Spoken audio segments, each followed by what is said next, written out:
Hey, Kevin from Hard Luck Lodge. Coming to you today from the shop. We're going to do another product review today.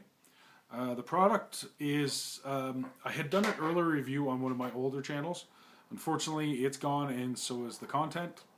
But this is a long-term review. It's been about just over a year. I think I got this October of last year.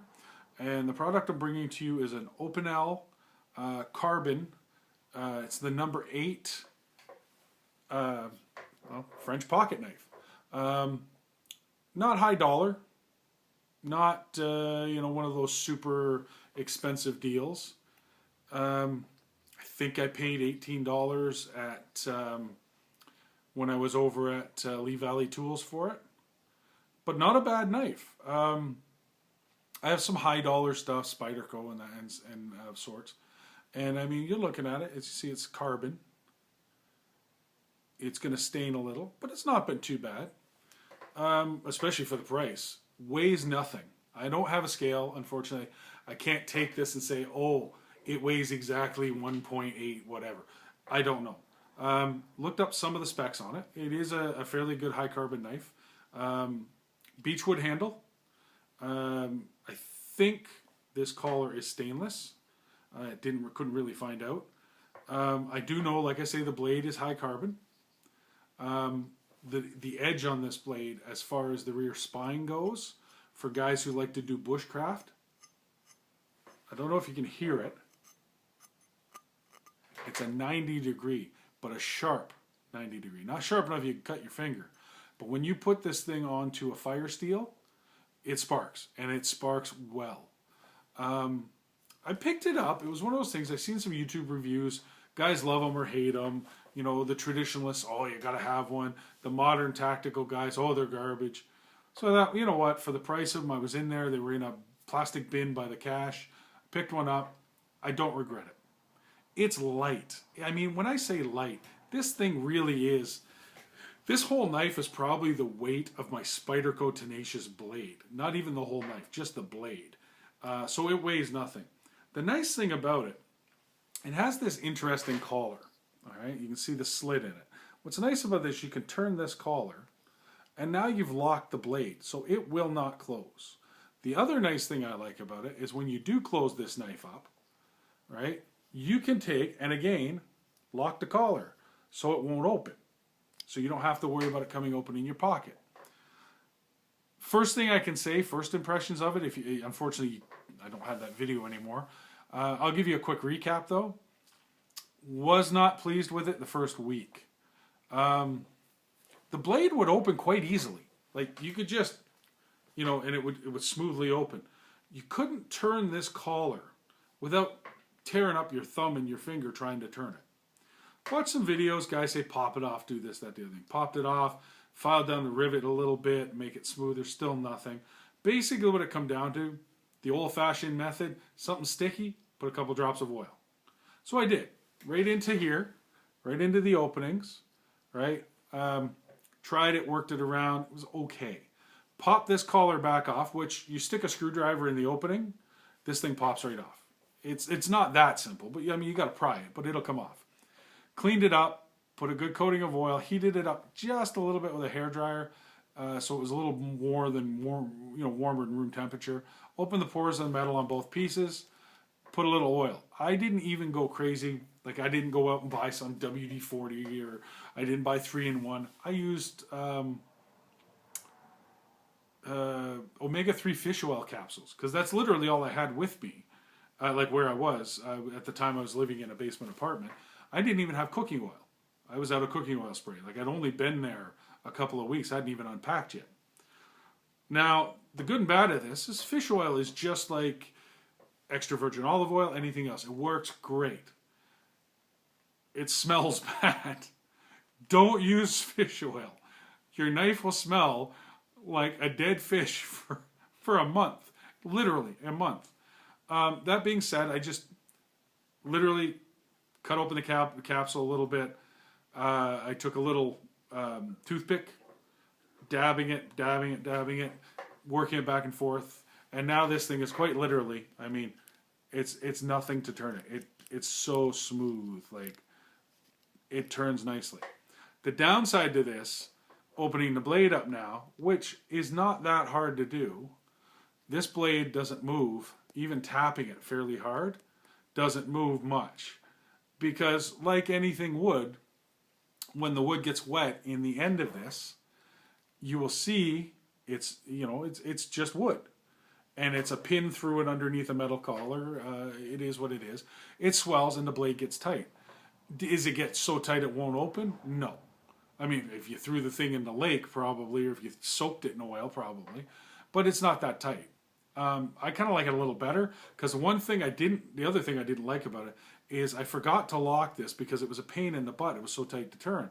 And from bouncing around and jiggling, the blade had actually, in my pocket, opened up like that.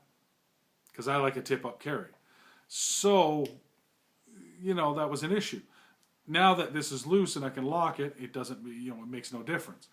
That being said, now that the wood swelled slightly, it makes no difference because this thing doesn't move at all without you physically doing it. That being said, it's not hard to open at all. I haven't done any work to it. I mean, I could pop off this cover. I could take the pin out, take the blade out, get in there with some sandpaper, open that end up a little bit. Who knows? I may do that down the road if it's one of those situations where I'm bored. But right now, it's working perfectly. I will say the other thing I will say about these knives out of the box, not the sharpest. Probably sharp-wise, I mean, probably same as any other, $15, $20 knife. Sharp enough you could open up a plastic bag. Sharp enough that you could, you can cut rope with it, but not sharp. Not shaving sharp. Not even close to shaving sharp. But sharp enough. Like be like a dollar store steak knife sharp. So that being said, could have put it on a stone. I could have gone crazy and put it on I have a knockoff version of the Edge Pro. A friend of mine has the Edge Pro. That's why I bought the knockoff version. I bought like a Ruco, Ronco, or whatever it is off of eBay. It's an all metal one. And then just bought the Edge Pro stones to go on it. And it does the exact same thing as my buddy's Edge Pro that he paid $500 for.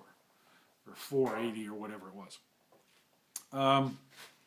Don't regret buying it. It's cheap. It works just as good. I could have used it. Didn't. Picked up a Lansky. I keep different knife sharpeners and stones everywhere. Some here at the shop. I've got a really good Lansky puck here for sharpening axes and stuff. And there's nothing you can't do with. They really are great sharpening stone. And they're cheap. I would like a Grand Force Brooks puck. Haven't got one yet. $54. That's why. The Lansky, I think, was $12. Got some nice water stones, some Arkansas stones, things like that. It's an $18 knife. And the stuff I do with it is not something you would use a Spyderco or a Benchmade or even a good quality buck. I mean, it's an everyday knife. And what I like about it, if you're wearing a pair of track pants, you can throw it in your pocket. You don't even notice it. You throw a buck knife or even a Spyderco in your pocket, it's pulling your pants down if you don't tie them up. That's a bit of a pain. So I just pulled it through a Lansky carbide sharpener. I think it was about 6 or 8 passes, 10 passes. You pull it through. It is what it is. Move it to the next side, the ceramic sticks. Pulled it through those. I mean, you could use one of the Rapala fillet knife sharpeners as well. Pulled it through those. Quickly gave it a couple of passes on a leather belt to strop it. And it's sharp. I mean, it's clean a deer sharp. It's sharp. I mean, I doubt it's shaving sharp because I've been using it and I haven't touched it up in a month. It went hunting with me. 3 knives during deer season this year went with me. This one as just an everyday pocket knife. If we happen to get grouse or rabbit, it's a nice small blade. On my hip was a 4-inch Martini Rapala fillet knife. Canadian Tire, $24. Bought it brand new. You can probably get them way cheaper off Amazon. But I wanted a 4-inch. I've got a 6, I've got a 7, I've had 9. Like, I've had all the different big ones for fishing. But I wanted a 4-inch. I watched a trapping video years ago. And the guy was doing all his main skinning with a 4-inch fillet knife. I thought, well, that's brilliant, because the thing's like a razor blade. Picked it up. It's cheap. It weighs nothing. You throw it on your belt. It dangles. It makes no noise in the bush. If you brush up against something because it gives way, it's just a great knife. I'm gonna do a review on that because it's fairly new. I got it 2 days before hunting season. Steel's good quality, as you know, with most Rapala Martini fillet knives. Like the Finns and the Swedes and anywhere from the Norwegian area, like all that Scandinavian area, they really know knives. They know steel. They use them. They work them. They know their stuff. It's like Japanese. People might fault Japanese for a lot of things or this or that, but they make quality too. They're like the Asian version of the Germans. Pardon the expression. I don't want to offend anybody, but they're precision. Samurai swords are the best of the best for a reason. They know what they're doing.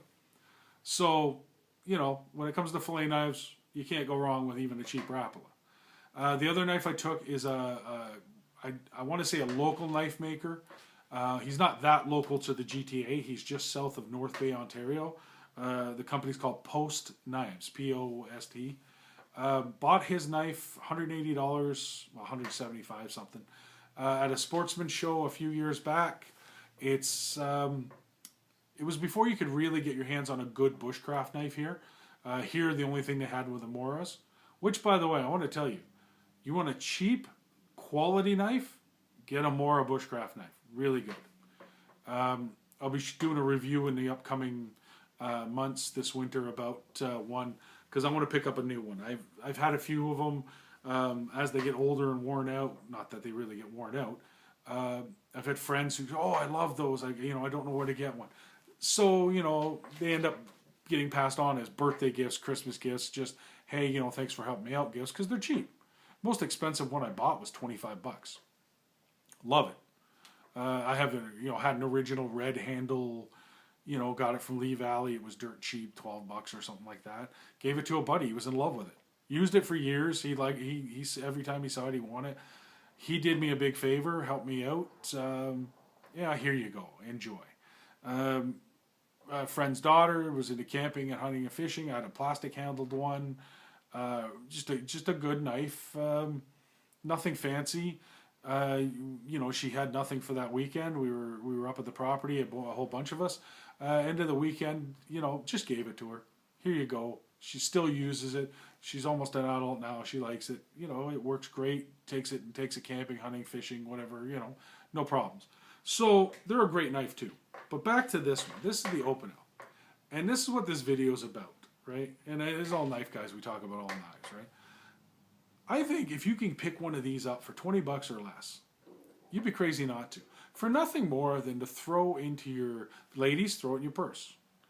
Guys, throw it in a glove box, throw it in a center console, throw it in your pocket, because it's so cheap. You're not afraid to use it. You got to cut a piece of rope. You got to cut a piece of hose. I mean, I keep a Leatherman Wave in my truck. I got a Leatherman Juice. I've got a couple of Leatherman Waves actually. Not both of them in the truck. I've got a Skeletool. They're all amazing.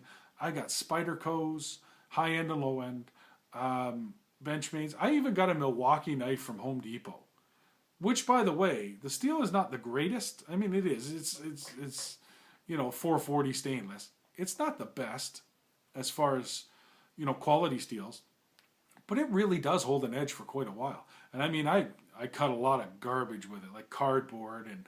At work I had to cut a big thick plastic hose on the truck I was driving, because it was clogged up. It is what it is, and and that's why I bought it. It was $18 at Home Depot, and that's why I bought it, for cutting drywall and for cutting stuff that you wouldn't want to use your Benchmade Osborne to cut, right? That being said, a Benchmade Osborne, great knife, and it'll cut just about anything. Spyderco's as well. But when you want something you can thrash on, you can't beat this thing, and it weighs nothing. Like, I can throw it in my shirt pocket. I don't even know it's there. I throw it in my track pants if I'm having a lazy day and I don't want to wear jeans. A lot of those days lately because it's cold. And, I went to the casino last night. We went and saw a really great show, had a good time, had dinner. This thing was in my pocket. Never even noticed it.